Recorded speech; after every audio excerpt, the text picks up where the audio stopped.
అమ్మా ward member అమ్మా రాదు ఏందో చెప్పు. నేను చెప్పుడు కాదు నా సంగతి ఏందో మీరే చెప్పండి. మా వాడకి వచ్చినప్పుడు ఏం చెప్పారు? మేము అందరినీ ఆదుకుంటాము, మీ వాడకి అన్ని చేస్తాం అన్నారా? చెప్పినావురా. ఇప్పుడు ఏమైంది? ఇప్పుడు ఏమైంది?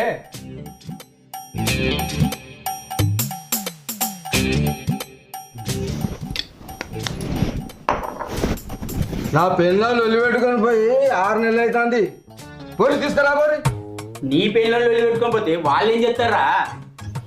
నువ్వు ఆగేసి అన్న నీ పిల్ల ఓడే పోయే గెలిచిన సర్పంచ్ని అడుగుతానే ఆపద